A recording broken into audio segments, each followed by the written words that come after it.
Hey, everybody. Welcome to the FTN Schatz and Tanier NFL podcast. I am Aaron Schatz of FTNFantasy.com.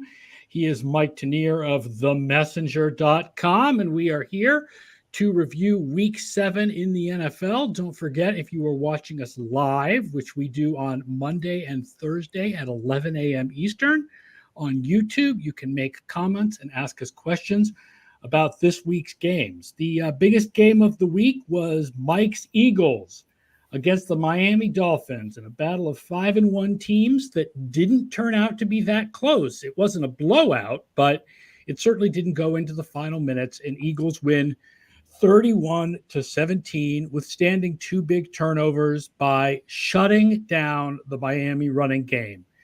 Raheem Mostert had two big runs in the third quarter. He had 36 yards on two carries out to the outside. Right. The rest of the game, Miami combined for 10 carries for 9 yards. And this was one of the best running games we had ever measured through 6 weeks, just completely shut down, not just by the middle of the Eagles line, but Hassan Reddick was a crazy person. You could not get out to the edge against him. Yeah, he was attacking the edge. The middle did its part as well. And that's one thing you saw when you watch the Dolphins running game. It's so misdirection oriented. There's so many variations on reverses and getting the ball to the edge that a lot of times they leave the middle kind of unblocked or chip blocked as they're getting guys out to the perimeter. Eagles penetrated there. Reddick penetrated there. I think Mostert had -8 yards in the first half. Something like that. It was, he basically had two runs. I mean, he had two runs in the third quarter, and that was everything else was losses. Right. And that's so critical. I mean, obviously you can't do that against the Dolphins all the time, but getting those stuffs, a stuff goes a long way against the Dolphins running game, because if you get them in 2nd and 13, 3rd and 12, you do force their hand a little bit and make them a little more predictable. They were also missing Waddle for part of the game. And Isaiah Wynn, and the guy who replaced him made a couple of penalties. Right. I don't remember the name of the replacement, but it's funny. You tell any Patriots fan they lost Isaiah Wynn, and the Patriots fans would be like, "Oh, great!" But it actually was a problem for them. I mean, it's interesting. I think I don't think I come away from that game feeling like Miami is worse than I thought they were before that game. No, defense played real good. They're driving the score to make it 24-24 in the fourth quarter. Right. And then you had that play where Darius Slay came off his guy and picked the pass, and that was that. I do feel like Philadelphia, like this is the game that Philadelphia fans were waiting for, right? That they were like, oh, why do we keep winning, but we're winning close? We're not really that impressive. And then this is impressive. This is impressive, right? It's the game that looks like the Super Bowl team, not like this team that's kind of grinding out wins against the Buccaneers or the Vikings or these other really middle tier at best opponents. And one thing, I was watching for when the score was, 17-3, Tyreek Hill races through everybody right before halftime, gets a touchdown. Then there's a pick six at 17-17. Eagles defense, and you even remember it against the Patriots, in the second halves of these games, give up a lot of completions. Yes. And I'm watching this game saying, if Mac Jones got a lot of completions to keep, the Patriots in the game, and Sam Howell got a lot of completions to get the Commanders in the game, what are the Dolphins going to do? And it's a credit to Desai, the defensive coordinator, the defensive front, that did not happen in this game. Yeah, there was a little bit of Cedric Wilson, but not a lot of like Berrios. Like all those third and fourth receivers that Miami has concentrated on when you're like doubling Hill and trying to double Waddle and whatever, that those guys did not really show up very much in this game. They didn't show up, in the pass rush did. And Isaiah Wynn was out. The center was also out. So the Dolphins were a little more. Oh, right. Yeah. And they had some troubles with the snap. Miami has had, no matter who has played center, they have had troubles with the snap all year. It's not quite like what Arizona had been like the last couple of years, but it's been bad. Right. But it's been bad. They've had all kinds of snap troubles. Right. And they were noticeable the two plays before Slay interception. I think there was a fumbled snap or a low snap, and then there was one. Yeah, he got the pass away. It was a fumble, but he got the pass away. He got the pass away. That was deep in the Eagles' territory too, and the crowd noise was. I think crowd noise might be a factor for the Dolphins. Think about how much motion they're trying to do. Think about how precise they're trying to be coming off the snap. against the Bills, against the Eagles, the crowd noise might have gotten to them. Yeah. They get Kansas City in Frankfurt, not in Kansas City in 2 weeks. So yeah, I was going to say it's it's amazing that game ended up in Frankfurt. That's like the best game by far that we've ever sent overseas. right. But I mean, I still feel like Miami is still a really good team. Yeah. It's amazing. The DVOA did not change that much based on this, even though Philadelphia had a really nice game, I guess, because of the effect of some of the other opponents and what's happened to their past opponents or whatever. They actually drop a spot in DVOA, even though they went up, because Jacksonville went up more than they did. Okay. So Philadelphia is 8th, which feels too low. Like it feels like they're a better team than that. But Miami is 6th, and them dropping a little bit based on this game makes sense. These are still 2 pretty big Super Bowl contenders, I think. Absolutely. And you look at the top of the Super Bowl contender list, it's really stratifying. You know, the Chiefs are there, Eagles are there, Niners are there, the Dolphins are there. I think we'll be talking about the Ravens in a bit. And I think we'll be talking about the Bills in a bit. But nobody seems to be rising up that's a really unexpected contender into that group. No, there is no team this year that's the team that we didn't expect to be that good, unless there's people out there who didn't expect the Ravens to be that good. It's possible. I mean, there may be some people like that, but I think everybody expected that the Ravens were going to be pretty good. There's teams that we expected to be in that top level that aren't, like Cincinnati. Yes. But I don't feel like there's anybody in that top level this year. Like we all knew Detroit, maybe, we can argue in a little bit about just how good they are, but they're better than people expected. But I think people thought they'd win their division. Right. So it's mostly the teams that people expected are the teams at the top. Right. The Lions and Jaguars are their own little thing where it's like, oh, yes, they're going to win that division and they're going to be there and they're going to be tough. And we categorize them a little bit below the others. And I think they're proving that. Yeah. Now, turning to a completely different idea, one of the things that happened when the Patriots shockingly won, we'll get to the Patriots, I guess, in a second. The Patriots shockingly won yesterday was I went and looked it up. And 4 out of the last 5 years, a 2-5 team has made the playoffs, which means that the 2-5 teams are far from out of it. Okay. So I want to look at the teams that are 2-4 or 2-5 right now and think which one of them is most likely to make the playoffs. Here are the teams we're talking about. The 2-4 teams are the Packers, the Vikings, the Chargers, and the Titans. And the 2-5 teams are the Patriots, the Bears, the Giants, and the Broncos. If I told you one of those teams was going to make the playoffs, who do you think it is? Why are you doing this to me? Why are you doing this to me? Because you have to give hope to the fans of these teams. One of them is going to probably make the playoffs. One of these 8 teams will probably make the playoffs. Copium time. Okay, I'm going to go with the Packers because of the ease of their schedule, the fact that the NFC wild card is going to be cuckoo banana yucko pants, and that there's going to be some 9-win team that squeezes in. And I can see the Packers with their young roster developing and solving some problems as the season goes on. Yeah, I can't believe I'm doing this given everything I've written about them in the last year, but I'm going to go with the Vikings. Mm-hmm. We have the Vikings with lower odds than the Packers, but they're higher than the Packers in DVOA, and they have a slightly easier schedule than the Packers if you don't include tonight. Right. But tonight makes them 2-5, right? Tonight probably makes them 2-5, yeah.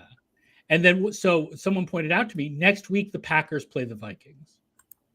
So it's very likely if the Vikings lose this week, which we think is likely, that next week's game is who has hope. The loser of next week's game does not get to have any more hope. The winner of next week's game has 3 wins and gets to have hope in the NFC wildcard race. But yeah, I think those are the 2 most likely are the Packers and the Vikings. When playoff odds have the Packers with 28% odds and the Vikings with 21% odds at this point. Yeah, if Justin Jefferson was healthy, I would probably go all in on you because I see Packers, Falcons, Saints.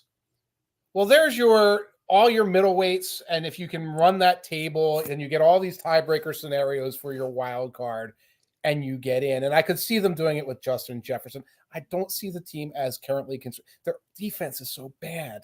It's not. It's kind of average. No. Their defense has been kind of average this year, and you feel like Flores is going to kind of do a little bit for them. No, I refuse to accept. They're average because why? I'm looking at the numbers here. Okay. That's not what I see on the field when I see a Vikings game. Yeah, they are currently 16th in defense. I'm shocked too. I thought they were going to have like the worst defense in the league other than Chicago, and Chicago is 28th, so that was right. But Flores is doing a good job there. I mean, they don't really have guys. No, they don't have guys. Right, and their draft picks the last couple of years, their defensive draft picks have not worked out. Right, Bynum and Lewis Sine just doesn't even play. Right, but Brian Flores is coordinating a good defense for them. So I don't know. I don't think, I don't feel like they're a playoff team, but one of these teams is probably going to turn it around. And I think that it's the Packers and the Vikings are the most likely. I mean, the teams that went from 2-5 to the playoffs went to the playoffs with like 9-8 records. So yes. We're not talking about teams that go from 2-5 to being Super Bowl contenders. But if you said to me, which conference is going to have a team slip in at 9-8, it's the NFC, which means it's one of those two teams probably. Yeah. And it would be very Vikings to wind up right at 9 wins and be like, oh, what we need to do? We need to renew Kirk Cousins' contract for 4 more years. That would be very on brand for them. I feel like Kwesi is not on that brand. Oh no, I agree. Spielman would have done it. I don't think Kwesi is going to do it. Speaking of the NFC North, and reminder, please, if you're watching on YouTube, we will take your questions and comments. Feel free to ask us about Week 7. Mike, what is your biggest surprise of the week? That the Detroit Lions pooped the bed as aggressively as they got pummeled. Got beaten from the beginning of the game to the end. That they first 2 series could not get anything done, could not get a stop. First 3 series on either side. It's 21-0 before I've even ordered my buffalo wings, and it was stunning. Now, again, if this had been like, oh, they lost to the Ravens, a very strong team, 26-17, I'd be like, okay, well, that's the NFL. This was a beating, and they looked like the weaker, less physical, slower, and less properly coached and team. Their defense, which had been like a top 3 defense, just got crushed. Like if you said to me, Jared Goff went outside in Baltimore and didn't have a great game, I would say, all right, I tend to believe that, that home and road splits are overrated, that they tend to not carry over from year to year. So I don't really think Goff is that much better at home than, like he was last year, but okay. That makes some sense, especially because when you got near the end of the game and they were far behind, he missed on a couple of 4th downs that they had to try because they were so far behind. And, okay. The idea that the Ravens passing game, which had been average coming up to this game, just ignored their pass rush completely and completed everything. Iceman says their defense acted like they have never seen an RPO before. Oh, well. There's a couple things. First of all, I think they were overreacting to the Lamar Jackson running threat, and everything was a mush rush. They were not sending guys on the edge, to penetrate. It was like, keep Lamar in the pocket. Second thing is, Lamar a couple of times he does the tuck, where he has the ball tucked like this as he's going on the rollout, and every defender just said, "Oh well, he's running. There's no way that Lamar Jackson can go from here to here and float the ball over our heads." So it wasn't just the RPO; it's the way Lamar was running it that I think just completely bewildered these defenders. I mean, do you come away from it being like, okay, the Lions are not? Is it like this was one game, or is it like, okay, well, we were completely wrong? No, I don't think. I mean, and where were we? I mean, I was ready for plus 300 the Lions to get top seed in the NFC North. I was talking about that, I think, in a to get top seed in the NFC because San Francisco has a harder schedule. And the Eagles have a brutal schedule, and I still kind of like it. But, last week the odds were 98.7% for the Lions to make the playoffs. That's kind of what we're looking at. This is a playoff team. Yeah, they're still really high. They're like 95% or something even after this loss. Right. Now, are they showing right now? Well, and they can go out there and make noise against the Eagles and 49ers. That's not what we saw yesterday. Heck no. But they're still on a level above so many NFC teams. Baltimore went up 15 percentage points of DVOA. Wow. They are now number 2. This was the biggest win by the Ravens in team history by DVOA. Wow. Yeah. Team history. In team history, going back to 96, not including, I didn't check the original Browns, but going just the Ravens. This was their biggest win, slightly ahead of one from a couple of years ago, and the Super Bowl, of course, against the Giants. 2-time Super Bowl winning team in that era, and this is the biggest win. Iceman says winning the North and not making it past the divisional round would still be the Lions' second most successful season since the merger. Since the merger. We are gray bearded men who were babies at the merger, and that would be the greatest accomplishment. My biggest surprise of the week is that the Patriots woke up. Okay. Between my unrequited love for the Buffalo Bills and my being a Patriots fan, finally throwing up my hands and saying, okay, this is the year that we're out of it. This is the year we're going to lose games and get a good draft pick. We're out of it. This is done. Like, I did not expect that to be a game. That was the best offensive performance the Patriots have had all year. Easily. Mac Jones led a game-winning drive. Yes. With less than 2 minutes left. Mac Jones. Yes. Led a game-winning drive. What the hell? Where did that come from? Again, first of all, as a Patriots fan, I don't know what to think. I don't know whether I should be happy or not about this. But the other is the Bills. They plummeted 11 points in DVOA based on this and changed it in opponent adjustments. I still think they're a really good team. Yeah, Mike Tallis says New England are survivor pool killers. Oh, well, that's on you. If you put them in the survivor pool, if you said, oh, we're going to take the Patriots, the divisional game against the Bills in Foxborough. No, the opposite. The Bills. People took the Bills to beat the Patriots, and then their survivor pool's going to kill. Right. That's what I meant to say. They're going to go into Foxborough, and that's going to be a gimme. That's on you. We were joking about that at the bar. That's on you, and we were laughing about people who did that in the survivor pool.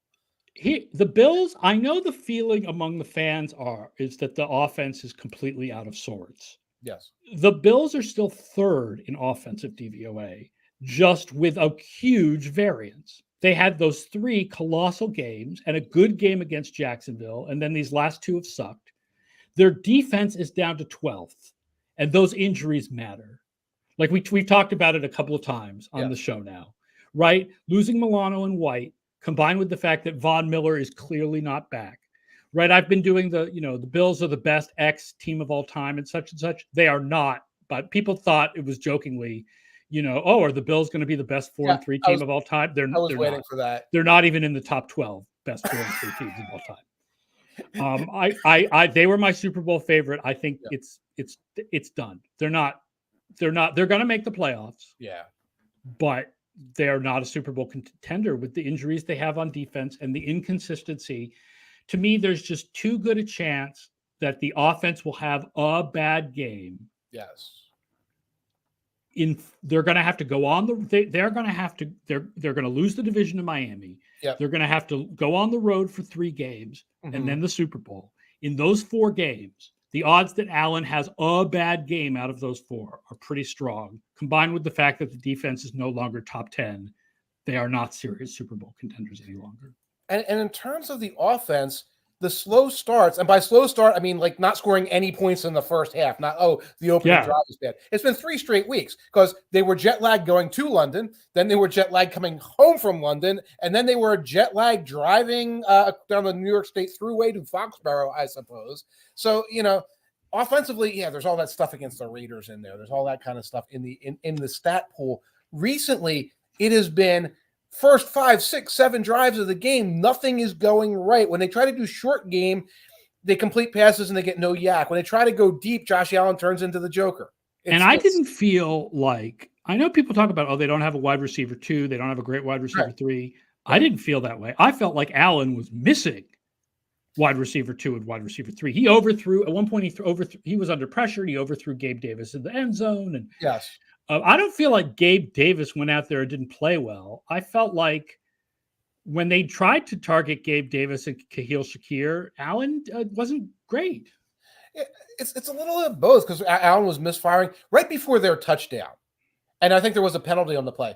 He got hit as he threw it. He launched a Carson Wentz ball that was just fluttering in the air in the front of the end zone that I thought like 3 different Patriots going to pick off, and they just couldn't quite get to it. He's making mistakes like that. But when you go to the other side of it, like Gabriel Davis, if you put him on the other contending teams, is he a wide receiver 2? Is he a wide receiver 3? Not for the Eagles, Ian, not for the Dolphins. I think he's probably more of a wide receiver 3 for most teams. He'd be wide receiver 1 for the Patriots, frankly. Wide receiver 1 for the Patriots and maybe wide receiver 1 for the Chiefs at this point, but that's, Grouchish asks, how do you feel about the Belichick extension? The news that Bill Belichick secretly signed a contract extension in the offseason. I'm not happy about it. Because I still feel, if anything, this game made me feel back to the way I felt before the season, which was Belichick is too good a coach for this team to bottom out and get a great quarterback. They're going to just go 7-10 every year until he decides he has whatever records he wants and he retires. And the fact that he signed this extension makes that more likely. It's very Foxborough to have a super secret double deluxe handshake extension that no one knows about. And if you can sign an extension and not tell anyone, then you can also have a conversation about ripping up the extension and not telling anyone. I'll believe it if this team ends the season 5-13 and they just go on with business as usual. I'll believe that when I say it. What is your yes, I was right, confirming my priors moment of the week? I think there is some friction here. So I'm going to punt it back to you and say, what was your I was right of the week? Mine was the Steelers do not completely suck. Oh, I thought that you were going to tell me that the Steelers suck again. Oh, no, I said priors matter. Priors matter. We thought going into the season that the Rams would be bad and the Steelers would be average. Okay.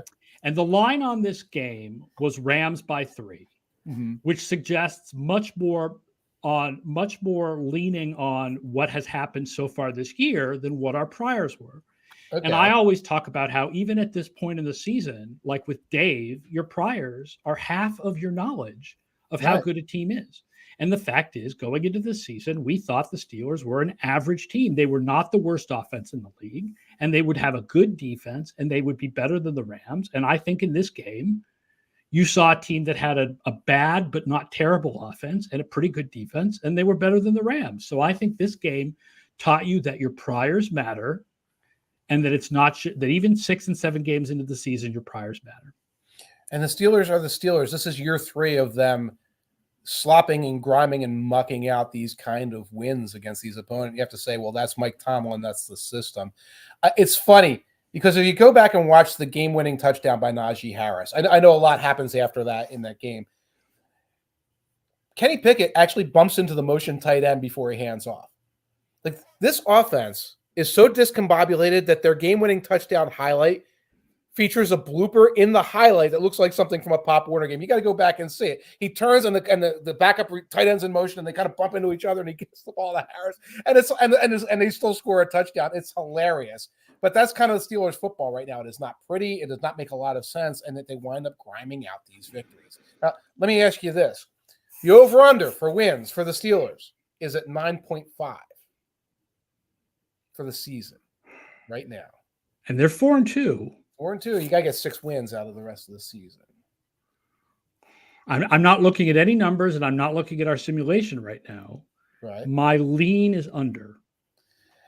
It's really on there. I'm considering it, but if you look at the schedule, we got Jaguars coming up. We have Bengals coming up. I think they'll be better. I think there's 6 wins there.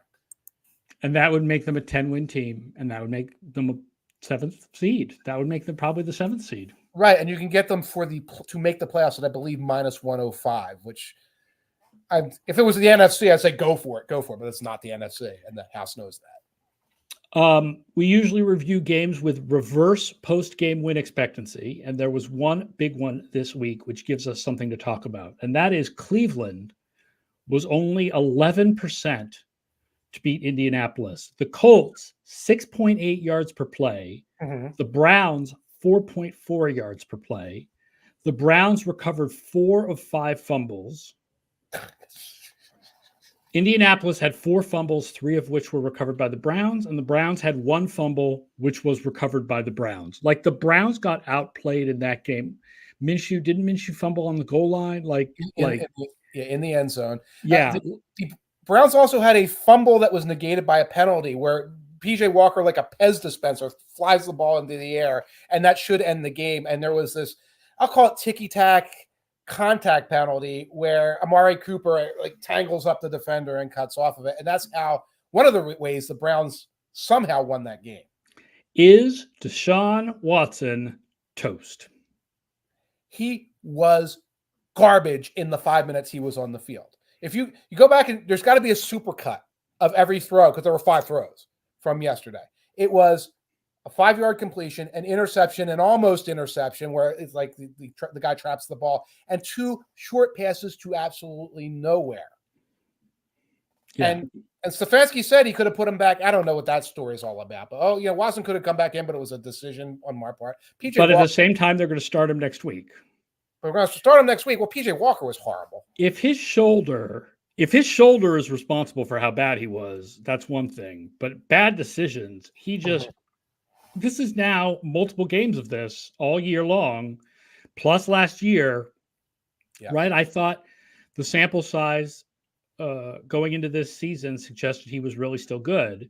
Yeah. Now at this point, we're on to 10 and 11 games of sample where he's bad. Yes. And that contract is horrendous. Where he's bad, and then an injury comes in and he disappears for a while. And I'm so torn because, obviously Watson is a bad dude. But at the same time, Cleveland fans deserve better than this. Well, then let's root for a PJ Walker-led run to glory. Let's count up the top 10 in DVOA. Number 10, Dallas. Number 9, Seattle. Somehow. Number 8, and feeling too low, Philadelphia. Yeah, come on. Number 7, Jacksonville. Number 6, Miami. Feels low too. Number 5, Detroit. All right. Number 4, Buffalo, and on their way down. I mean, those 3 games still have a lot of information in them, but that defense is falling apart. Yeah. Number 3, Kansas City. They feel like, the Niners should still be number 1, right? Right. Number 2, Baltimore. Yeah. After that game, I think most of us in headcanon would still put Kansas City above Baltimore. And Dave would still put Kansas City above Baltimore, which includes our preseason priors. Like Dave, Kansas City is number 2 after San Francisco. Okay. And number 1, San Francisco. Yes. So tonight, 49ers either -7 or -6.5 at the Vikings. I mean, from what we were talking about with the Vikings before, we're both assuming that the 49ers win this. Although, let's be honest, there's a 1 out of 4 shot or a 1 out of 5 shot that the Vikings win this. Right. And that's kind of that's probability. I don't have an explanation of this is how the Vikings win this game. This is the avenue to victory. Yeah, weird stuff happens. How the Vikings win this game, Trent Williams not playing, a replacement at left tackle is terrible. Blitzes get to Purdy. Juwan Jennings doesn't play well. There's no Deebo Samuel. Minnesota takes an early lead, so they can't run with McCaffrey as much. I mean, there's ways to tell the story in which the Vikings win this, but I will say I noted on Twitter and an ESPN piece that the Vikings are horrible against number 2 receivers and other receivers. So whichever one you consider Juwan Jennings, I like the over. I even put a little bit money on the over for Juwan Jennings. Wow. It's like 29.5 yards or something. Okay. Yeah, I don't see how they're going to protect Kirk Cousins. I don't know how they're going to run the ball in Minnesota. I don't know how they generate offense against a good defense. And primetime Kirk Cousins, you look at the numbers, it's real. Now, what you're probably looking at is Kirk Cousins against better opponents. That's why he's bad in primetime. And this is a better opponent. This is one of the top defenses in the league. Right. He's not playing the old Lions that stunk, which is 1:00 on Sunday where he gets his 4 touchdown games. But it's Niners. It's Niners. I mean, I would say that with Williams and Deebo out, I would bet 49ers -7. Yeah. but I would really bet 49ers minus 6.5. Oh, I would love that. It's different at different books right now. So do, as Neil Greenberg from the Washington Post often points out, if you are serious about internet gambling, belong to multiple books, do book shopping, get the best lines. And the better line is definitely 49ers 6.5 rather than 7. Great advice. That is absolutely the case. All right, that does it for our week 7 review. Don't forget to check out Mike's Monday morning walkthroughs at themessenger.com. Don't forget to check out my DVOA stuff at ftnfantasy.com/DVOA. We are both on X/Twitter. We are both on Threads. I think we're both on Blue Sky. So follow us on all of your favorite social networks. We'll be back Thursday morning at 11 a.m. Eastern to preview week 8. For Mike Tanier, I am Aaron Schatz. So long. Enjoy Monday Night Football.